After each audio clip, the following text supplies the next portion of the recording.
Hey you guys, welcome back to the channel. So today is gonna be an unboxing video dahil dumating na yung order natin na bagong camera. So unbox natin to. So let's unbox our CamSnap Pro. Whoop, yeah. So tingnan natin yung box. So ayos yung box, no? Maganda, hindi siya cheap tignan. So andito yung specifications yun sa likod. This is a 16 megapixel sensor with 4 customizable image filters, xenon flash, so yan yung pinagkaiba niya, tsaka yung filter, parang filter knob niya. So yun yung mga pinagkaiba dun sa unang CamSnap. USB-C rechargeable, pre-installed 4 gig memory card. Ano pa ba? It says here it's a 2.2 aperture, but I don't know. I don't think so. Check natin. So, eto nga yung reason kung bakit ko siya binili. No screen, no distractions, just photos. Ayun.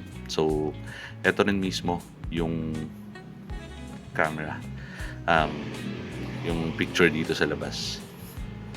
So, buksan na natin. Medyo mahirap siya buksan. Yun. May CamSnap Pro din na nakasulat sa labas. Higit natin to. So, pag binuksan mo siya, yeah, ayun. May CamSnap Pro din dito. Tapos, nandito yung QR code nila sa kanilang Instagram.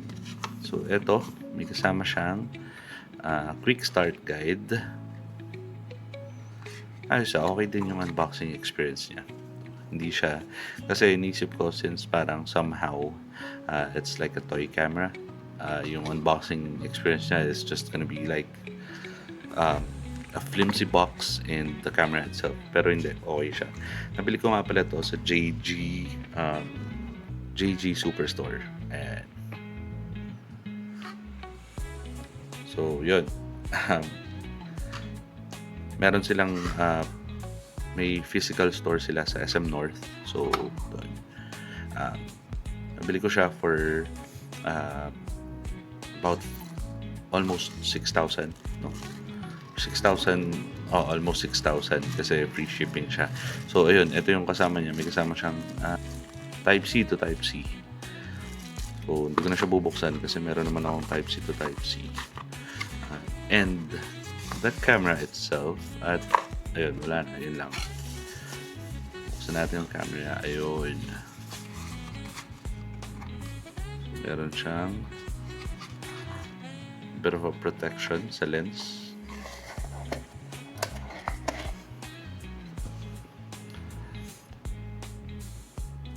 You know, so ito yung isa sa improvement niya, yung xenon flash. So this is a proper flash for cameras talaga.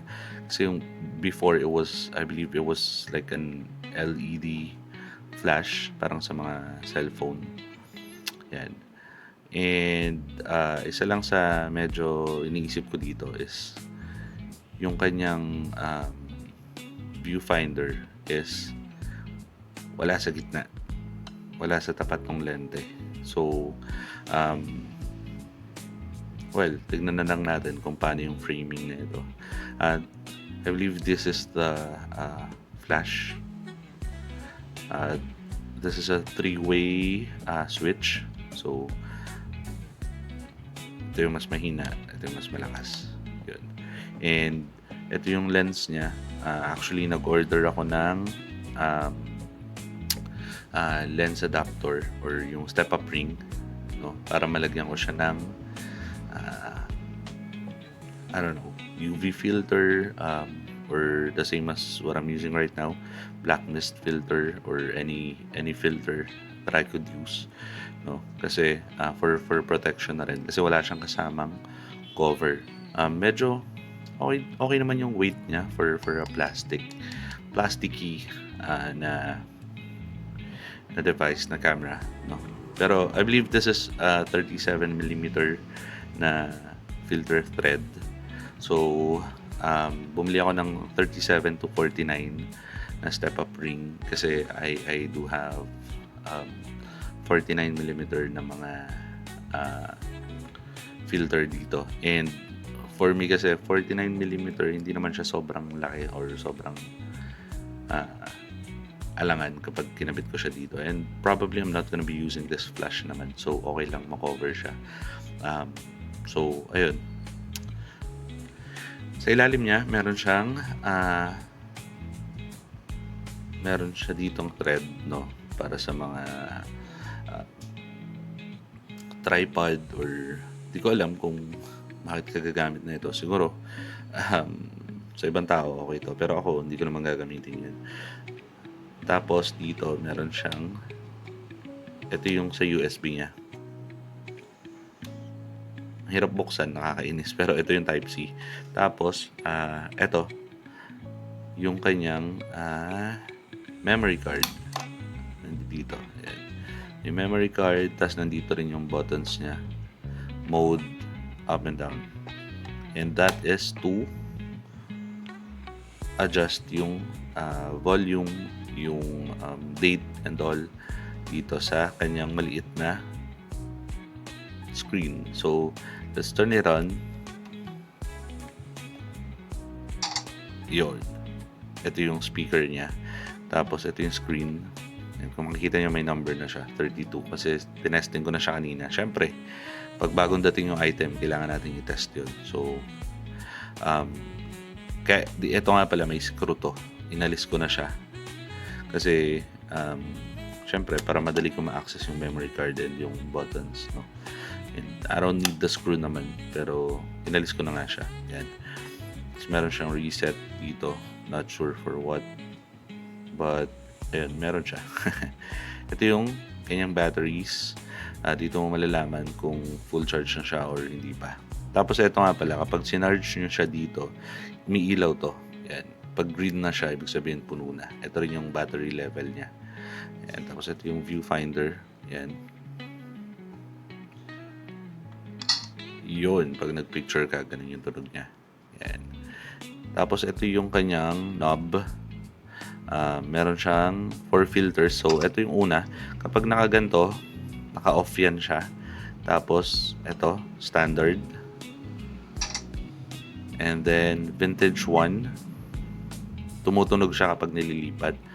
Vintage 2. And that's my favorite one, the vintage 2. And then, black and white. Yan. So, yung black and white niya, ang ganda rin. Akala ko parang yung mga black and white na washed out yung itsura niya. Pero hindi. Ang ganda ng black and white niya. Nasubukan ko na. Mamaya, post ko din yung mga pictures na natry ko. Na nasubukan ko. Ayun. Ano pa ba? And meron siya ditong sabitan. Dalawa. So, pwede nyo lagyan ng neck strap. Pero ako, ang ilalagay ko ay, so I have here like a hand strap from DJI. So, kabit natin kasi natatakot ako na baka mahulog ko.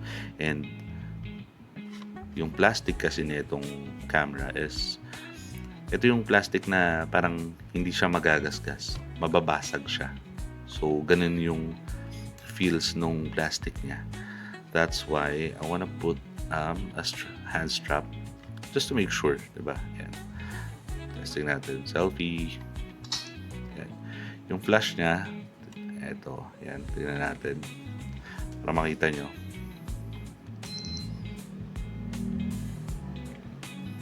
Tayo. Ayun. Yun yung mahina. Ito yung malakas. Yun. So, may flash siya. Hindi ko alam ba't hindi siya nag-flash kanina. I don't know. Ayun, nakita nyo, nabawasan na. Dalawa na lang. So, kapag isa na lang to, sa-charge ko na to. So, off muna natin. Tapos, ito, kung para siyang leather, but hindi siya leather, no? Plastic din siya. Na parang textured plastic lang siya. But, okay naman.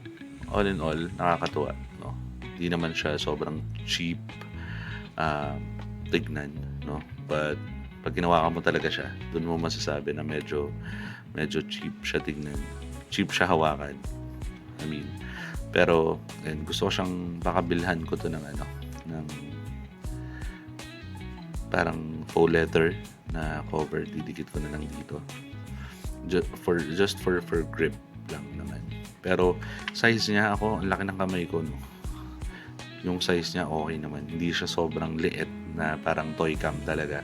Hindi din naman siya sobrang laki na nakakaalangan na bitbitin. So sakto lang siya. Well, that's for me. So ayun, ano pa ba? Um, Parang yun lang naman.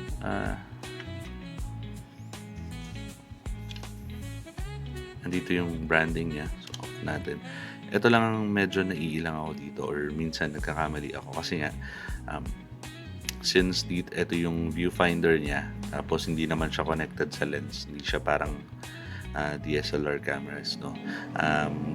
Tendency is kapag nilagyan mo doon ng cover, hindi mo alam pag nagpipicture ka, hindi mo alam na natatakpan pala siya.